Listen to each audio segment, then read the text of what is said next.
was he's afraid people are going to start leaving, and he wants to make sure everyone should sign this petition for the citizenship voting before they leave. I'm here to talk about two things. He wants me to talk louder.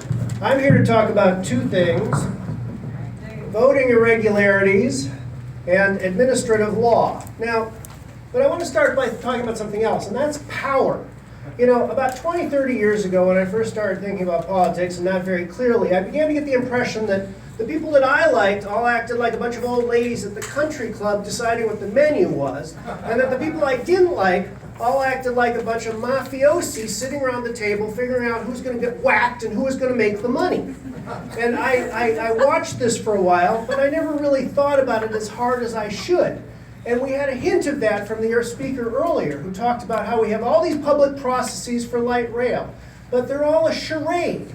All of these things that we go in the forums and so on, so they're a charade. And when we focus on these things, that's nice. But where the rubber meets the road is, who are we electing, and are they worth supporting? And the facts, the things that are now beginning to interest me is, what is it that enables these people to get elected that we hate so much and that do so many stupid things? Now, one clue to this was found in the words of Joseph Stalin, who was one of the great people about achieving power and then doing stupid things. And he said, the people who cast the votes decide nothing. The people who count the votes decide everything. Now, here in Oregon, we've got a mail voting system. We vote by mail. And that itself is a disaster, but I've come to the conclusion there's not much we can do about it because it's convenient. And because it's convenient, it will be very hard to pry it loose from the hands of the Oregon voters. Now, at least the one thing we can say about that is you've got a paper record. People fill out a ballot, it's there. It's something that can be counted, it has a real existence. The next wave of innovation, which is sweeping the nation, is electronic voting. And that is the end. That is the end game of the Stalinists who are racing to control us. Let's do everything electronically. And I want to digress a minute. For those of you who are Republicans, to my shame and horror, at the last statewide organizational meeting of the Republican Party, the delegates there, of which I was one, voted about 60-40 to start a process toward moving toward electronic voting inside the Republican Party. So even in our own houses, or at least my own house, we have people who are just not thinking clearly about power and about protecting the citizens from the improper exercise of power. And so it'd be nice if any of you who are in communication with the party leadership would begin to tell them that we need to set an example for the rest of the country by regarding electronic voting as if it were the undead or something like that. Now, I've spent a lot of time listening to Janice Dysinger and many other people complain about all kinds of voting problems in the state of Oregon. And there's a lot of retail level fraud out there. And by retail level, I mean it's small potatoes stuff. You know, you'll have a few hundred people registered at a homeless shelter or 100 people registered at a yoga center. You have occasional people who brag about voting twice. We'll find lots of double registrations out there where women get married and now they get ballots under their maiden name and they get ballots under their married name and they keep voting them both. And the sad thing about all of this, it's really a man bites dog story when anyone gets prosecuted for this. Vote fraud is very serious, but has anyone in Oregon ever been prosecuted for it? Not that I know of. Has anyone nationally ever been prosecuted for it? Well, there was a woman in Ohio, and she went on television and she bragged about voting twice. And some enterprising people had the tape and they took it to the prosecutor, and eventually they shamed the prosecutor into taking action. And so they slapped her on the wrist, and the result was she's now invited everywhere to give speeches to the communists who say what a great person she was.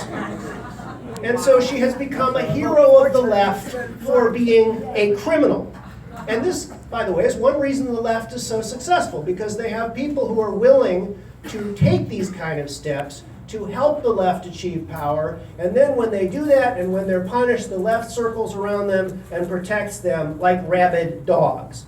Now, so I look around and I think, well, what can I do? Well, another thing that interests me is non-citizens voting. Yeah. And this is a classic case of where there's smoke, there's fire. I noticed in the last 10 or 15 years that every city is bending over backwards to attract and laud and promote all of these illegal aliens. I mean, we had a drug dealer, a reformed drug dealer allegedly, who got picked up for some other crime, and our Mayor Hales is saying what a great guy he is, and he's an inspiration for us all. And why are they doing these things, okay? It's not an accident, all right? These illegal aliens take jobs away from Americans. You can't argue that. It's as simple as arithmetic. You know, so many jobs, so many people, lower the wages. This is not rocket science. Any idiot can perceive it. And we have illegal aliens killing our own citizens, like that poor woman down in San Francisco. And yet, all of these municipal governments, all of these democratic city machines are all over protecting and inviting these people. So there must be a reason. There must be a reason. And it seems to me fairly obvious that the reason is that they want to vote. Now, I want to be honest here. There's another reason they want them. And this is a digression, but it's an important digression for people to understand. Once upon a time, when the leftists first began showing up as judges, they looked around the state legislatures and they said, look, we've got these rural counties out here with 10,000 people in them, and they get one legislator. And we've got these cities out there with 20,000 people in them, and they get one legislator. That's not fair. We need one man, one vote. We need that to be fair. And so a revolution swept through the districting of this country in the 60s and 70s. One man, one vote. All of these districts were redrawn to reduce the power of the rural electorates and increase the power of the urban electorates. In there is a trick, and the trick is this. How do you count the people? Well, the way we do it now is we count the illegal aliens. So if you're in Los Angeles, you can have a district with 20,000 people in it, or 10,000 people in it, half of whom are illegal aliens. So there's 5,000 real voters. They get their own legislator. And the 10,000 rural people out in the sticks, they get a legislature, but their vote is worth half as much. And this, believe it or not, there's now a case in the Supreme Court of the United States, and there's a state that's fighting. There's a state that's fighting about this, and you won't believe what it is. It's Texas. And Texas is defending the wrong side of the fight. Texas is defending the idea that they can count all the illegal aliens and dilute the power of the rural areas. And so when you think that you know what's going on, and who's left, and who's conservative, and who's right, and who isn't, a lot of times what's going on is exactly the opposite of what you think is going on. In fact, the Texas Attorney General's office, the same people who are involved in this mess, are the same ones who brought you free public education for illegal aliens in the first place, because they took another case to the Supreme Court. They got up there, the Supreme Court justices turned to the Attorney General from the state of Texas and said, well, do these illegal aliens cost the state of Texas anything? Well, Your Honor, there's nothing in the record that says it has any cost to the state. And so the Supreme Court was like, okay, let's just invent the right to all this free stuff because it doesn't really cost anybody anything. That's what the Attorney General just told me. That was Texas. Texas did that too. But I digress. I'm stuck on the pages. So anyway, we know there's a lot of illegal aliens voting. And a great study just came out. A couple studies have come out. About 14% of them vote. Now, you might say that's not that many, but we don't know how many are here. It's millions and millions and millions. And we're in a situation in this country where we are on the knife's edge. There's about 50% traditional Americans, and then there's about 50% people who are sort of dedicated one-world socialists, or at least willing to vote for them. So it's close. It's really close. And it's a really big deal if 14% of the people who are voting are the people who tend to vote the one-world socialist viewpoint. In fact, it's been pretty much statistically demonstrated that the reason we have Barack Obama as president is because the illegal aliens voted him in. They've done analysis of the Electoral College votes. It's pretty clear. So it's kind of ironic. He wasn't qualified to serve under the Constitution, and the people who voted him in weren't qualified to vote either. So that's where we are, folks, and it's a serious situation. Now, what do we have going on here in Oregon?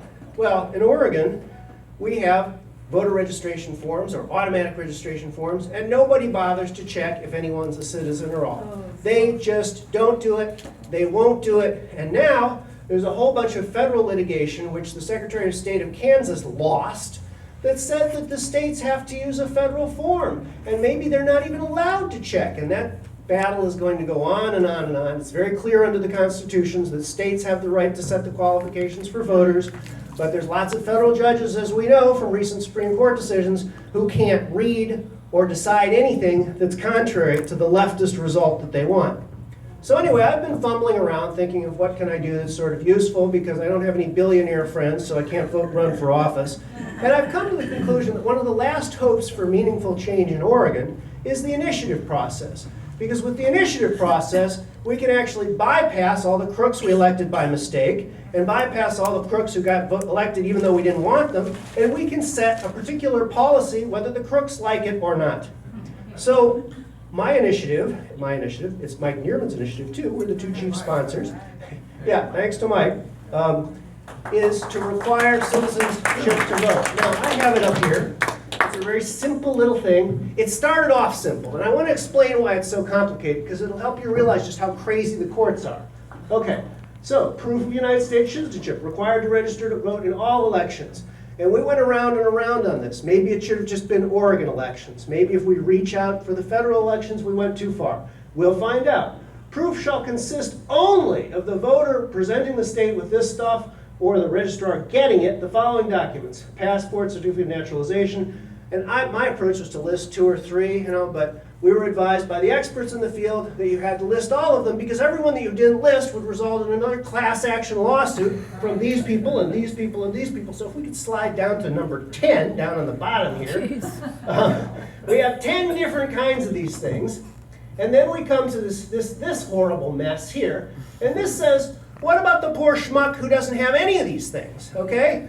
Because we know that there'll be 1 or 2 out there. There's 1 or 2 in every state, and they wind up as the lead plaintiff in a lawsuit brought by the ACLU. Okay, so here's what we think about that. If this guy says he doesn't have any of this stuff, let's just have the secretary call the INS. And I learned during doing this that there's a federal law that says the INS shall respond to all inquiries from state and local officials as to citizenship status. And the Secretary of State of Kansas told me, but they won't obey the law. For 8 years, they've been disobeying the law. So he said, you can't write it this way because when they ask the INS whether the person's a citizen or not, the INS will go, and that'll be the end. So you can't do that. So then we had to add another thing to it. And that says that if the INS won't answer, the Secretary can hold a little hearing and can decide if the evidence of birth, of United States birth, is good enough, okay, he can vote. Now, here's the next trick. And this is, you can argue with us here when we screwed this up. I wanted to have all the existing registrations to vote expire in 4 years. And everybody went berserk and said, no, 4 years? How can we possibly clean up the voter rolls in only 4 years? So I was arguing against my better judgment into changing that into 10 years. So when they say there's some enormous cost and it's enormous, no, I mean, they can just do this slowly and surely and they'll clean it up in 10 years, shouldn't cost much at all. Last but not least, is the freebie provision. Believe it or not, even though there's 10 kinds of documents and alternative procedures for the people who don't have documents, I was told that we would lose for sure in federal court unless we put this thing in there, which says if some poor schmuck says, I can't afford the birth certificate and I have my fundamental right to vote and I'm being denied my fundamental right to vote, why then that would be another defect that would immediately strike down the ordinance. So I'm sorry it's so complicated, but that's why it's complicated. And when you're writing these things now, that's what you have to deal with. You have to deal with what every crazy argument that a federal judge can come up with and try and anticipate it and undermine it. And then the flip side of that is, when you get to the bottom of that and you do all that, then they say, oh, well, maybe it's too complicated now. We should strike it down on that ground. So we'll find out about that later. So much for the first subject. Covers too many subjects. This is the initiative. Right. I hope you all vote for it. You know the process. Janice and Mike and all their friends have to go gather 1,000 signatures. When they gather 1,000 signatures, the Secretary of State gets it and she renames it the Killing Kittens Initiative. And then they put it on the ballot, and then you got to go out and collect 80,000 signatures or whatever it is for the Killing Kittens Initiative, and then eventually it gets on the ballot. So we're early in the process here. You're getting it on the ground floor. This is the debut of the petition. Now, the other subject I was asked to speak on tonight is administrative law. And administrative law started with a gigantic mistake by the Supreme Court, all the way back in the 20s, actually. And that had to do with the delegation of legislative power. Now, the simple-minded idea that we all have of what the Constitution is and what government is that our legislators, they all get together and they pass a law, and then the president or whoever the executive agencies are go out and enforce the law. But long about the turn of the century, or maybe even earlier, the progressive movement was in full sway, and the progressives were recognizing that the Americans were not all communists, and so they weren't passing the kind of laws that the progressives wanted. So the progressives came up with the idea that Congress doesn't have to pass laws anymore. Congress can just pass a piece of paper that says, this agency shall go out and make rules in the public interest, or some crap like that. And I say that because it's not a law at all. It's not something that you can read it and know what to do. It's a delegation of power to some unelected, pointy-headed bureaucrats to write the law that you should have written in the first place, Congress. But they went along and did that, and the Supreme Court upheld it. And why did this happen? Well, the leftists wanted it for more power, but the politicians wanted it too. One of my favorite sayings about government is that most modern government is the racket by which some contrive to live at the expense of others. Now, if you look at this from the iron rice bowl point of view, if Congress is writing the laws, that means that there's about 435 people who can get rich writing laws, right? But if Congress is allowed to delegate this to all their friends and all the appointees and all that everybody in Washington can get rich writing laws, because now they're all legislators, and everybody can bribe their way to knocking off their competitors or getting special exemptions to dump toxic waste somewhere or whatever it is. And I had clients during the Clinton administration who had a waste disposal problem. I won't say which industry. They went off to the Clinton administration and said, well, you go to this guy and he will solve your problem if you pay this money. I mean, and that's the way it works every day of the week in Washington, because the laws are all this this mush that says the bureaucrats can do whatever they want. Now, perhaps the worst part about all this is that the bureaucrats can even invent crimes. So I now have cases going on in federal and state court where the Forest Service decided that it was a crime for miners to live in a shack on their claim, just as they've done since 1860s. Environmentalists don't like to see miners in the forest on their mining claims. Forest Service says it's now a crime to live in your shack. We'd rather have you commute 100 miles each day across a dirt road you can drive 5 miles an hour on, because that's more environmentally friendly to do that, And that's the crime, and people are convicted of the crime, and so forth and so on. So I see this stuff every day. It's driving me crazy. And so people are criminalized all the time now because these bureaucrats have the power to just invent law and punish people with jail and fines and et cetera, for violating them. Now, you might think, well, that's all right, Mr. Buchal, because we have courts that can review those rules. Right. Right. I want to read you a piece of the Oregon statute about reviewing rules. The court shall declare the rule invalid only if it finds that the rule violates constitutional provisions, exceeds the statutory authority of the agency, or was adopted without compliance with applicable rulemaking procedures. Now, there's something missing there. Like, is there any evidence at all to support the rule? Not a legally relevant question in Oregon, I swear to God.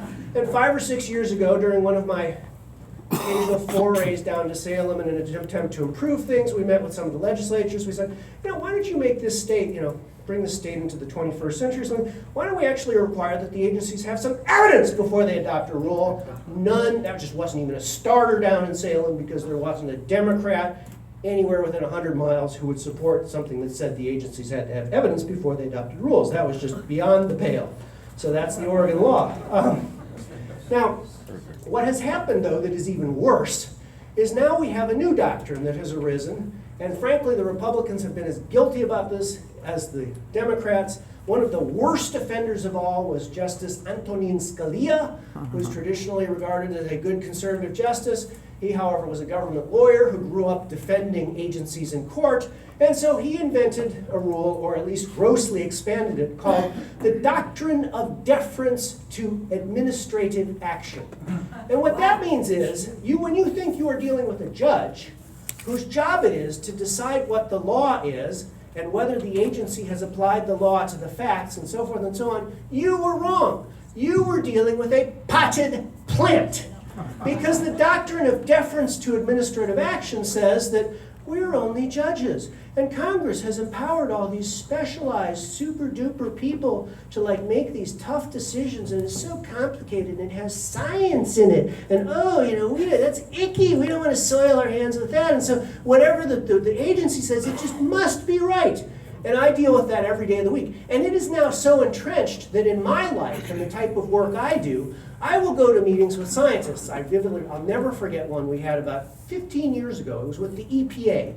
And the question was whether the dams were causing the river to heat up. And you could look at a graph of the river temperature and it looked like this, you know. Yeah. But this guy had a computer model that made it look like the dams were warming up the river and this was a violation of the Clean Water Act, blah, blah, blah, blah. And we got into that and we discovered that part of his Stalinist approach to this was that he had to change the coefficient for the evaporation rate of water at a given temperature to achieve this result. Anyway, he started his presentation to us. I'm not kidding. He was brought in to bring a presentation to us. His first slide was a court case saying that it is essentially impossible to challenge agency science. So he was saying, I shouldn't give you the finger here, but that's what he was doing to us. He was like, ha ha ha, you can say whatever you want, but I can do whatever I want because of the doctrine of deference to administrative action. So we now are in the realm of the mad scientists because the courts all believe they have to defer to this stuff, and we're also in the realm of the mad bureaucrats. There's a subset of this deference is that the agencies are now taking the position that certain decisions are, quote, committed to agency discretion by law, which means there's nothing you can do at all. So I have a case right now up in Washington that involves some people trying to build some irrigation pipes in a crooked local district, and the Bureau of Reclamation, blah, blah, blah, blah. And the Bureau of Reclamation says, you know, black is white, ignorance is strength, war is peace, the moon is made of green cheese. We come into federal court. The federal court, the answer that they're giving to the federal court is, this is committed to agency discretion by law. So nothing you can do. I don't know if they'll win or not. We keep going. So this is what we have in administrative law. We have a system where the idea of law has been lost except as something declared by bureaucrats. And perhaps the worst aspect of all this is that it's not just the substantive areas given to the agency. So it's not just that they defer to the EPA on the question of what pollution is. Some of the biggest questions involve jurisdiction. What is the power of the agency? What did Congress intend when it gave EPA the power to regulate clean water? Did it intend that Farmer John's duck pond that shows up in March and April when it rains, 500 yards away from the nearest creek, which is dry in the summer, is in fact a water of the United States? Did Congress really intend to have the EPA regulating Farmer John's duck pond? And you could imagine a doctrine of deference that said, well, we're not going to get into whether, 2,4,7 DHTP45 is a toxic jibber jabber. But the question of whether the agency has the raw power, the scope of its jurisdiction under law, that's what courts are for. That's the whole function of courts, is to protect us from overreach by the government. And the answer is, well, we defer to the agency's construction of its jurisdiction as well, unless it's insane. And so what we have in administrative law then is a total deterioration of the rule of law, and the root of it started with the notion that the agencies could legislate in the first place. So I think I've blathered on long enough. I still have 2 more minutes, the timekeeper says, but we'll take questions. Yes? Can you still have writs of mandamus these days? I read something that's kind of gone out in the U.S. They still exist, but they have been narrowed because the new idea of mandamus is you can only compel mandamus if the official involved has no discretion whatsoever. And if there's any discretion involved, then instead of a writ of mandamus, you're reviewing them under something called the Administrative Procedure Act, which says essentially we're going to give this massive deference. And we won't reverse them just because they're wrong. After all, agencies screw up all the time. Where would we be if we had to allow the agencies, we couldn't let the agencies screw up? No, we will only reverse them if they're arbitrary and capricious, which means essentially insane. How can you spew this hate? I apologize for laughing at my own stuff. You had a suit a while back against Multnomah County. Oh, I was going to use that. It's a good one. It's a perfect example of the intersection of voting fraud and administrative law. And here's the suit, okay? Sorry, here's the suit. The statute is simple. Provision 1, at 8 o'clock on election night, destroy all the unused ballots. Provision 2, maintain the security of ballots, okay? Simple law, any idiot can figure it out, right? But imagine you're suddenly transported to the land of administrative deference. And when you get there, the wizard sitting on the chair, whose name was Kate Brown, says, well, that law is just so inherently contradictory. How can we possibly maintain the security of the ballots if we destroy them? I think what it means is that we have to keep those ballots along long after the election. Then after all the recounts are over and we've been able to use them for whatever purpose we may need in the recount, then we can destroy them. And that's the way to harmonize these two inconsistent provisions of the statute. So we file suit, we get in front of the judge goes, I'm not a judge, I'm a potted plant. And my job as a potted plant is to defer to the considered construction of the Secretary of State, Kate Brown, and she says, that's what it is, and so that's what it is, so you lose, Mr. Buchel. Good example. Thank you for reminding me about that. Yeah. Loser. So, what are your thoughts about vote by mail? Well, it's obviously an invitation to fraud. And it'd be nice to get rid of it, but it's too popular. I think it's an uphill battle. I'd rather focus on trying to control what happens after they get the ballots. Okay. All right. Yep. Any more questions? I want to get a picture here. This is our kickoff for this. The ink's not even dry on these. We were in the Secretary of State's office today getting these done. So thanks everybody for signing this. We appreciate it. And Yeah. if you want to circulate, come see me afterwards, and I'll give you a stack of these to help circulate here. And I'm trying to cover up the food that James spilled on his. Bill? When do these need to be turned in? ASAP. Yeah. So we're very soon, because right now we do 1,000 of them, and then we go through a process where we get screwed by the Secretary of State, For the Attorney 120 General, days. and the Supreme Court. in The that dead order. kittens thing. So are we talking? So how about minimum time? So about a month, let's say, or something, if you could get them in quicker. And there's there's addresses on the back for both James and I. You could mail them to that, or you could give them to Janice. But thanks, everybody. Well, after such an uplifting meeting,